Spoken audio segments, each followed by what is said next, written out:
Right. So I would be briefing you first. Just let me know, Kinjal, give me a thumbs up when we have started. Right. So just let me know if my screen is visible or not. Right. Is it visible? Great. So 6 participants have been have qualified to round 4. It is the modified parliamentary debate, right? Round 4 parliamentary debate. The time limit would be given 120 seconds to each speaker, that is 2 minutes. Speaker flow would be described to you soon in the upcoming moments. 30 seconds would be given for the reply speeches, and the system of reply speeches would definitely be explained to you. Here are the participants that obviously this sheet was circulated amongst you all, and the topic is based on the SDG 13, which is climate change. 15, you had to join 15 minutes prior. Yeah. So I hope it's clear. The guidelines are clear. We shall move on to modified parliamentary debate, which all of you were asking. So what is a parliamentary debate? It is the participants where they advocate for or against the motion. Your motion has already been given and it is mentioned here, which is industrial revolution increase the atmospheric concentration of greenhouse gases. Right. So participants that advocates for and against the motion. There are usually 2 types of parliamentary debates that we follow, which is the British form of parliamentary debate system and the Asian form. Today, we are going to follow the modified parliamentary debate participants where they advocate for or against the Speaker 1, Speaker 2, Speaker 3 as Prime Minister, Deputy Prime Minister or the Whip, but just Speaker 1, Speaker 2 and Speaker 3. So we have a motion and the proposition and the opposition has already been divided. So Speaker 1 from proposition would go first, then Speaker 1 from the opposition, Speaker 2 from the proposition, Speaker 2 from the opposition, Speaker 3 from the proposition, and Speaker 3 from the opposition, and then the reply speeches. Here is the comprehensive chart. If you all can just see this, and Speaker 1 followed by Speaker 1 of the opposition. One more thing, that the reply speeches would be given by the proposition first and then the opposition. And if a next round is wanted, it's totally up to the discretion of the judges. Am I clear on this one? So I hope the flow is clear to all of you. Now I would request the judges to please explicitly state the criteria for judgment. Sir, ma'am, any one of you would like to go first? Hi, Preeti. Do you want to go ahead with the judging criteria or should I do the needful? Can you go ahead? Surely. So good afternoon, everyone. I hope you all are doing well. So the criteria for the judgment are as follows. We mark you out of 10 for the content. We mark you out of 10 again for the representation of the topic, just like yesterday. We also mark you out of 10 for your confidence. We mark you 10 for the rebuttals that you'll be having in this stage. Then we'll also have 10 marks for evaluating you, how you tackle well for your rebuttals. And finally, we mark you out of 10 for your closing stance when you're given a chance to speak up in your debate. That sums up to a total score of 60. If there's any kind of repetitions you need for any of the criteria, please let us know. Anyone? Right. So with that, anyone, if you have any doubt, please raise your hands and we'll recognize you. I assume no doubts. So, sir, ma'am, shall we begin with the parliamentary debate? Surely. Right. So, good morning, everyone. Again, the motion for today's parliamentary debate is: this House believes that industrial revolution increased the atmospheric concentration of greenhouse gases. I would like to invite Speaker 1 from the proposition to please step forward. The floor is yours. Yeah. So may I begin? Climate change, no longer some far-off problem. Right. Climate change. Yeah. Please begin. Yeah. Climate change, no longer some far-off problem. It is happening here and it is happening now. The House believes that the Industrial Revolution increased the atmospheric concentration of the greenhouse gases. The Industrial Revolution began in 1790. This was the transition from hand production methods to machines, the use of steam engines, new chemicals, and you say it. Everything changed with this revolution. We found an extra source of energy, fossil fuels. As Hillman would explain, fossil fuels contained the energy stored from the sun and took hundreds and thousands of years to accumulate, yet within the space of a few generations, a mere blink of the planet's life so far, we were burning it. We are burning it. It's the dawn of the industrial age, and the burning of the fossil fuels just add to the amounts of CO2 and the other greenhouse gases already present in the atmosphere, and enhance the planet's natural greenhouse effect and are continuously causing the high temperatures. Humans have increased the atmospheric carbon dioxide concentration by 42% since the Industrial Revolution began. This has been called the most important long-lived forcing of climate change. I say again, forcing of the climate change. In 1750, there were 280 per part million carbon dioxide in the atmosphere. And by 2005, the levels of CO2 has risen to 380% million, an increase of over 1/3. And this was 2005. You can well imagine how the situation is right now, 17 years later. About half of the CO2 emitted since 1850 remains in the atmosphere. The other half has just partially been dissolved in the world's ocean. Now, as much as I'd want to say that climate change, that's not a problem, I'd be lying because it's happening here and it's happening now. Thank you. Thank you so much. Speaker one from the opposition, please step forward. The floor is yours. Yeah. So, the Industrial Revolution, as we know, was a great revolution in the history of India. And industry is something which provides labor, which provides food to the needy people. Industry is something very important for a growing country like India. Industry, we can't imagine our lives without industry because whatever we are consuming these days is manufactured in industries. And the fact is that there's not only industry polluting. There are numerous other resources which are actually polluting the environment. Let it be the ACs which we are using in our houses, refrigerators, the cars, the vehicles which we are driving these days. They pollute the environment at a very high level. And we see only the industries are doing that, but this something is not true. Industries don't pollute it that much. In fact, if industries tend to do these things, they are highly penalized by the government. We can take the example of Delhi. Somewhere around in 2000s, the Delhi there was something around there were hundreds of there were a number of industries in Delhi which were penalized and shut down because they were polluting because they were trying to pollute the environment in that way. And then we can take the example of China, in China, nearly around 2000s, some of industries were about to be penalized because they were polluting the environment, and government has taken up number of steps in preventing the pollution. And why don't we go recognize the pollution which is actually caused by the motor vehicles we are driving, like for example, and the trees which we are cutting these days. For example, we can take the construction of national highways which are taking place. I think that from here, like in Panchkula to Baddi, there are something around 8 to 10 flyovers which connect Panchkula to Baddi. And for that construction, we have cut numerous of trees. And according to the Environment and Forest Department of India, if we cut one tree, we should plant 5 under that. But we can only see deforestation and no afforestation takes place over that. And I think that industry is very important, and we can't only blame industry for the pollution and the concentration of greenhouse gases, and industries can't do this also because government highly penalizes them, and that penalty even causes a bad impact on the goodwill of the industry. And in Delhi also, the industries were shut down because they were polluting river Yamuna. So it's not possible for the industries to pollute because they are actually penalized and the goodwill is actually harmed of the industry. So, thank you. Thank you so much. Speaker 2 from the proposition, please step forward. The floor is yours. Thank you. A very good afternoon, everyone. I would like to begin by quoting Bill Gates, that if you go back to the 1800s, everybody was poor. I mean, literally everybody.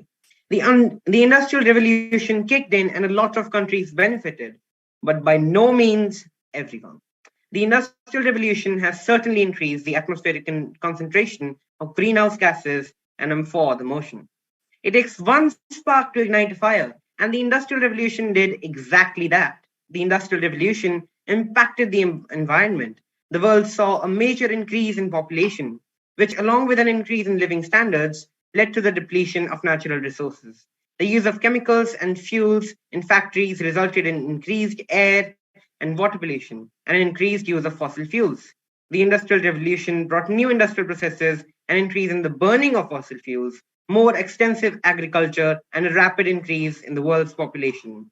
This rapid increase in human activity led to the still ongoing emission of significant amounts of greenhouse gases into the atmosphere. And I do hope that we all know what an increase in the amount of greenhouse gases leads to, where it leads to global warming. The Industrial Revolution was the catalyst for climate change and increase in the concentration of greenhouse gases. I would like to conclude by quoting Adonis Ovamsavim that when the last tree is cut, the last fish is caught, and the last river is polluted, when to breathe the air is sickening, you will realize too late that wealth is not in bank accounts and that you can't eat money. And so with this, I rest my case. Thank you very much. Thank you so much. Speaker 2 from the opposition, please step forward. The floor is yours. Thank you. I hope I'm audible. Thank you. I'll start. In today's world of information, ignorance and deception are surely nothing but a choice. The Industrial Revolution was largely characterized by inventions like the spinning jenny, the sewing machine, and even the telegraph. And that alone should be proof enough that it was never anything more than the simple means to help our people rise in terms of our abilities when it comes to our power and capacity for production, not some overextended propaganda made to cause harm to our home and its environment. The Industrial Revolution brought about a gigantic increase in the job opportunities for the people and even mass production so rapid and voluminous it was never even dreamed of before. And the cost? It just made our work easier and our lives simpler. And I must point out that it is the Industrial Revolution that has given us the advancement to even know what greenhouse gases are and identifies their causes and issues, let alone the technology we have now developed because of this merry revolution that can help us tackle this disaster of climate change. You cannot look at all these boons of the revolution that it has brought about, not just as in industrial change, but even a cultural one, whose benefits are far more in number than I have stated, and then examine the facts and still continue to blame this wondrous historic event for something as awful as the rise in levels of greenhouse gases today. But I will tell you what to blame. You can blame the textiles before the revolution that still reverted to deforestation and still do today to produce their goods. You can blame the ever-growing population on this planet that's just grabbing at more resources that we already do not have enough of. You can blame the abundance of waste that we produce every single day, or even the unconventional methods of farming we still follow. You can blame our irresponsibility when it comes to our duties by never planting enough trees or disposing of waste carelessly. You can blame all that we want, but we only blame ourselves. Because in the end, the truth is that nothing will change unless we do, and we must take responsibility. Thank you. Thank you so much. Speaker 3 from the proposition, please step forward. The floor is yours. Thank you very much. Today, my dear friends, I would like to share with you all not a tale of two cities, but a tale of two planets, Venus and Earth. Venus and Earth are essentially of the same size, essentially the same distance from the sun, and both have exactly the same amount of carbon. The difference is that on Earth, carbon has trapped in the ground in the form of coal, whereas most of the carbon is in atmosphere on Venus. The difference is that on Earth, the average temperature is about 50 degrees Celsius, whereas on Venus, it is around 800 degrees Celsius. This is the strategy followed by different developed countries of taking carbon from ground and ejecting into the atmosphere. Ladies and gentlemen, we must consider this as a major aspect.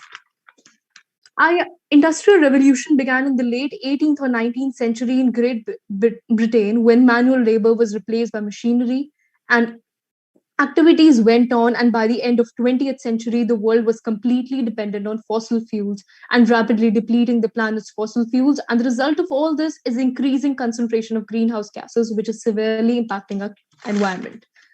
Industrial waste by the industries is thrown into open oceans or rivers, which severely impact the health of our ecosystems, causes health diseases. The same water is used by the farmers for irrigation. This affects the quality of food that we eat.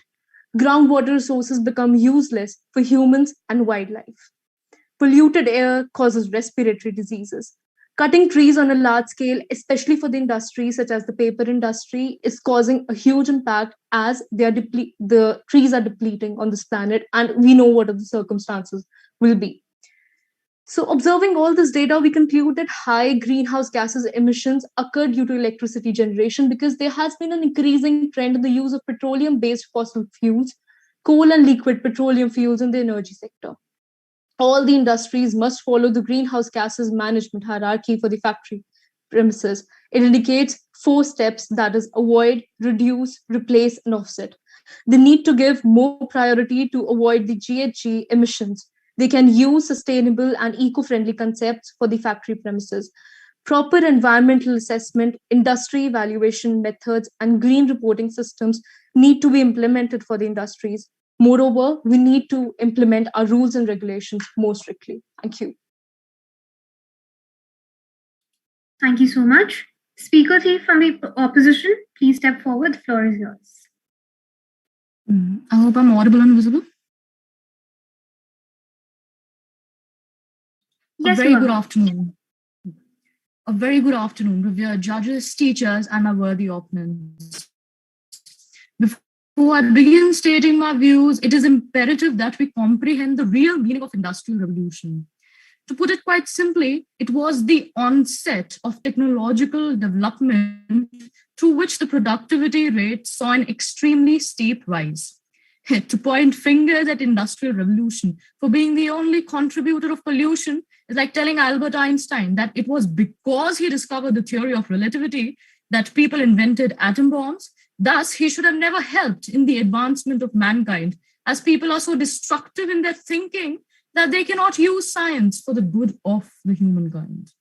In the late 1700s, technology was at its nascent stage, but it is a whole new era today. Progress can only be made through trial and errors. And while we were witness to some amount of pollution that was caused during the early years of the new revolutionized age, we should not turn a blind eye to the fact that it was because of this problem that industries were able to generate better environment-friendly sources of energy like biofuels, solar energy, nuclear energy, and hydro energy power plants. Thus, when advantages of a solution outweigh the problems caused earlier to achieve it, we can finally say that humanity has taken another step forward on their path towards growth and development. The invention of generators, which released tons of smoke, took place in the 1900s. But nearly a few years down the line, smokeless generators, which cause zero pollution, have emerged. Unfortunately, the cost of these smokeless generators is 5 times more than the cost of the normal ones. Thus, it is evident that it is due to the fact that the main aim of industrialists and their greed is of gaining profit, and the ignorance of people towards using environment-friendly products is the root cause of this problem. Therefore, let's not use the Industrial Revolution as a scapegoat for our negligence. Thus, I would like to conclude my argument by saying a very relevant quote by our Prime Minister, Jawaharlal Nehru. Ignorance is always afraid of change. Thank you. Thank you so much. We would invite the reply speeches now. The proposition, please raise your hands. You will be recognized. Right. Code number A1, please go ahead. Thank you. You have 30 seconds. Okay. So this debate was about that the Industrial Revolution has increased the atmospheric concentration of greenhouse gases, and therefore I would like to substantiate my speech with certain relevant points that validate my arguments. First of all, the rapid increase in the population spiraled the increase in the standard of living, and this thus led to a depletion in the natural resources. Secondly, the use of chemicals and fuels in industries skyrocketed the air and water pollution and increased the use of fossil fuels. Thirdly, the discovery of steam engines added to the woes of air pollution. Thank you very much. Thank you so much. Reply speech from the opposition. Right. Code number BO2, please go ahead. Thank you. I ask my worthy opponents, if you present the accusation against the Industrial Revolution so strongly, what alternative do you suggest? What can substitute this massive system immediately that is honestly just as close to efficient? Let me tell you what we can change. Instead of idly sitting by criticizing things out of our hands and we cannot change, we can change our own lifestyles and we can evolve them to be more environment friendly. Because, ladies and gentlemen, acceptance is key, and it is only by taking responsibility that we can change the things that we cannot accept. But it is our refusal to do so that is the problem, and our unacceptability that adds to the chaos. Thank you. Thank you so much. Sir, ma'am, do you allow the students to have one more reply speeches round? Would it be viable for you? I don't mind having. I would look forward to knowing it from Preeti as well. Yeah, I don't mind either. Thank you so much. We would invite one more round of reply speeches. Reply speech from the proposition. Please raise your hand. Yes, code number CO2. Please go ahead. Yeah. So as said here, but let me put into consideration a fact on how 65% of the human-produced greenhouse emissions is because of the use of the fossil fuels on which the whole industrial revolution is dependent. 65%, that's more than a majority. If that is the reason we are in the situation like this, shouldn't we go for some eco-friendly methods? And for all the things that were said before, our lives right now, the technology, the advancement of technology, will all this even matter if half of the species out there are extinct by that time, including us? Because that is how climate change is. Thank you. Thank you so much. Reply speech from the opposition. Please raise your hand. Code number CO7. Yeah, thank you. So as the proposition party said that the industry is actually using the natural fossil fuels after the industrial revolution. So I just would like to tell them that those were the days when the revolution didn't took place. After the revolution, after the 1990s, the industry has actually developed at a very large scale, and now they're using many ways to reduce the greenhouse gases emission from the industrial sector, like energy efficiency, fuel switching, combined heat and power use of renewable energies, and more efficient use and recycling of material. The gas which they emit, they're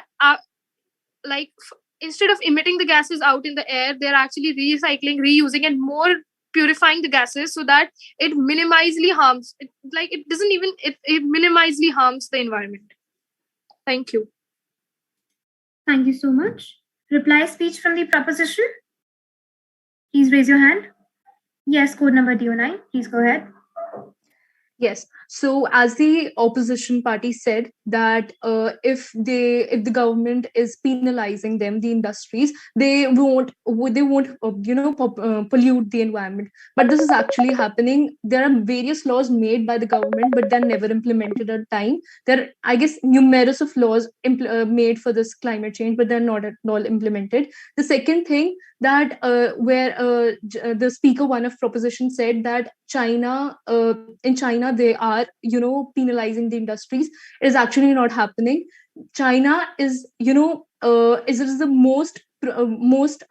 first producer of CO2 in the whole world. That is 30.64 carbon is from that country.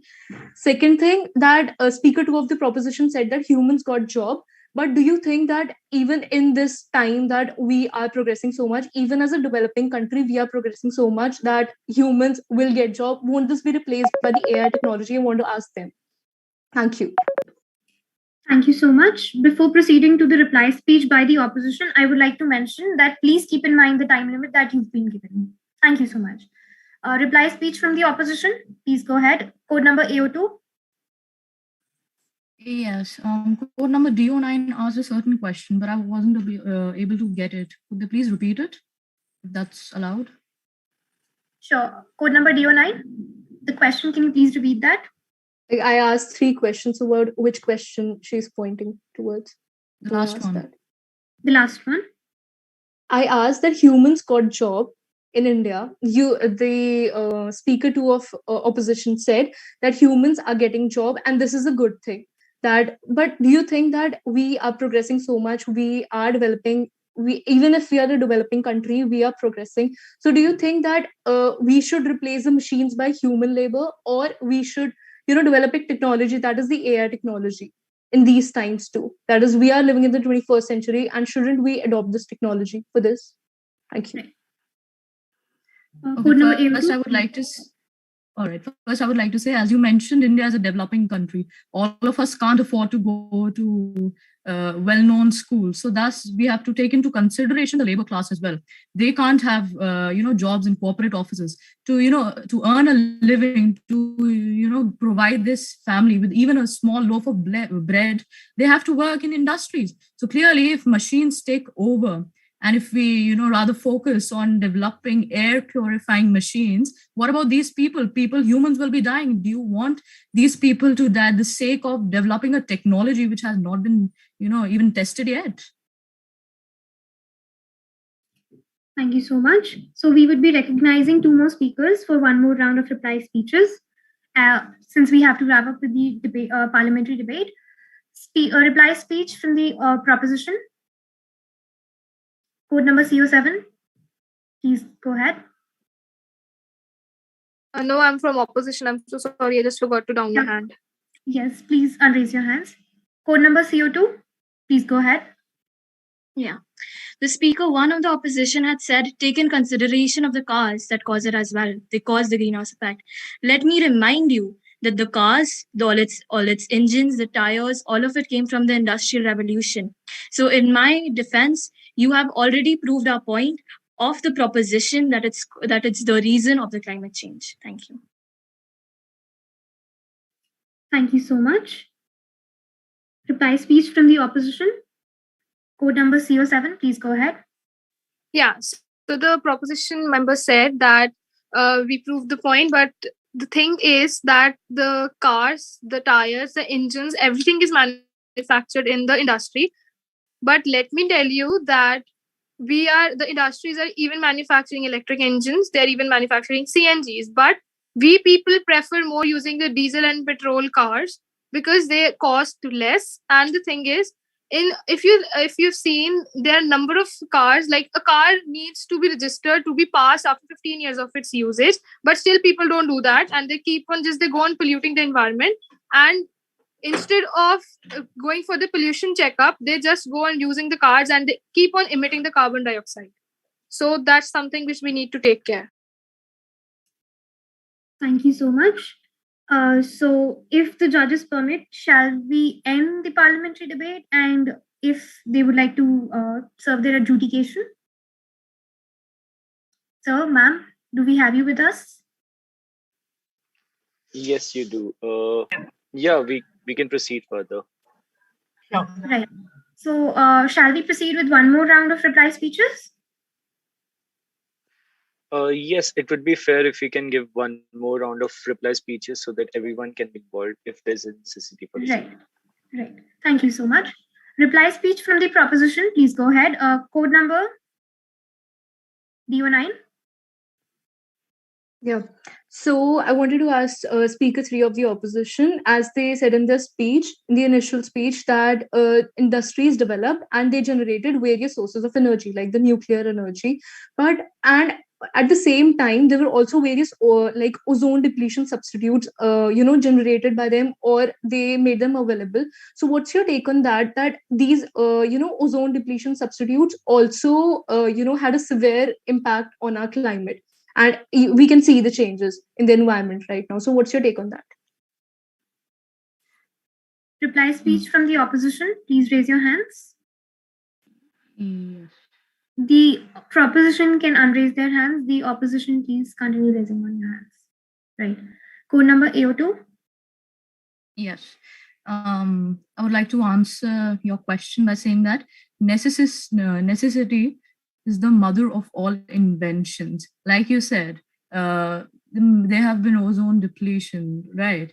But because of that, new technologies have been emerging, right? So development can only take place when we have the guts to experience risks and have the intelligence to counter them, which is clearly visible in today's industry, right? We from burning coals, we have started generating power from hydro plants. So clearly, a solution is nigh.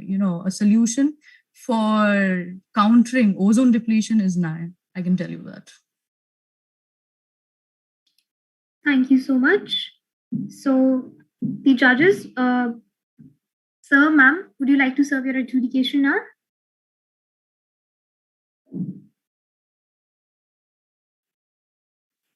Preeti, do you want to go first?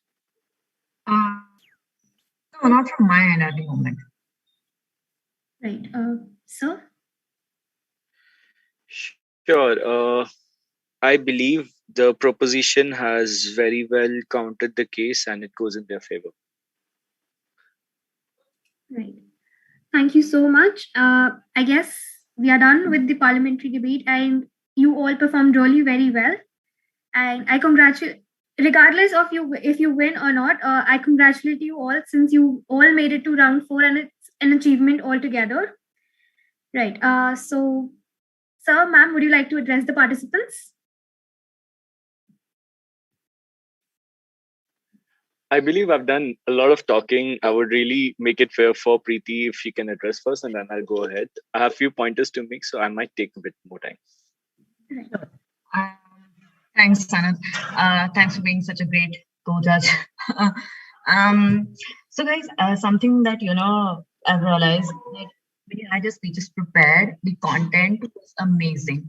But when it came to sudden questions by our opponents, the content was not as good. And that's quite fair. The only thing that you need to keep in mind is कि एकदम से दिमाग में चीजें नहीं आएंगी, confidence. Matlab, throw anything at the opposition with confidence, just like our parliamentarians do, and you'll win the argument. So next time, whenever you go for any debate, make sure you have this in mind. Don't think that अरे इस question का तो मुझे answer ही नहीं आता है. You have done enough research, so you can speak a lot on the topic. Just be very focused and confident. And otherwise, again, great debate. It's always a pleasure to listen to young minds. Over to you, Sanat. Thank you so much, ma'am. Over to you, sir. Sure. As clearly stated by Preeti, I second to all of it. There would be few things I want to mark you all so that you keep in mind whenever you go for a debate or parliamentary debate in future, the time management. Something most of us struggle to, and never to deny, even I face the same problem. The best thing I try to do whenever I go for any parliamentary debate or any conference, I make sure I pin down the things that are necessary to be spoken. I filter my content in such a way, and then I try to measure how long will it take to me to complete the entire content. That's how you pick up the best of your things and formulate a speech so that it matches up with the time. When you had, like, most of you did an amazing job with your content and representation of the topic. The only place you messed up, most of you messed up, was the time management. I saw some of the people going outbound, like say more than 2 minutes. I could keep you a leisure of 10 seconds, but it went beyond 30 seconds. So what does it imply? You're taking out time from the next person who is supposed to speak. So we need to understand that whenever you're trying to speak, you can build up a content in such a way that never exceeds more than 2 minutes. There were 2 people that I recognized who were absolutely on time. Their content was also fine, and they did really well. So keep in mind, whenever you get an opportunity to speak, you make the most of it, but you never take the time that is allotted to someone else. That's the first part. Second, when you're given with a specific SDG, it was made very clear that we need to correlate it with Sustainable Development Goal number 13. A lot of you did, few of them did not. For the ones who did not, I won't take names because it would be utterly wrong to take the names. So try to realize, did you actually make it up with the Sustainable Development Goal? Because that was the focus point. So whenever you get an opportunity to make a special reference, try to mark up examples, try to talk about the existing laws or something that you can suggest. In a debate, you have all the liberty to share any content you want until it fits into the mandate or the topic that is proposed to. So build it up in that way. Nonetheless, I had a great time. I had an amazing 46 minutes of the time. And the last thing I'll say is when you're given opportunities, try to take it, because that thing will also matter when it goes into your scoring sheet. So few of you did amazingly well. You took the opportunities. I'm really happy with that. For the ones who could not, please make it up next time. I would really love to see you all very soon. Till then, please take care of yourselves. Thank you so much, sir. Thank you so much, ma'am. It was honor having you here, and kudos to all the participants who performed so well. And we couldn't be more proud than we are just so proud having young minds over here and listening to new ideas. And yeah, thank you so much for all of you for taking out your precious time and being here. Thank you so much. I guess we can start leaving the meeting, and the judgment would be definitely served in the closing ceremony. Right? Recording stopped. When will be the closing ceremony, like the time?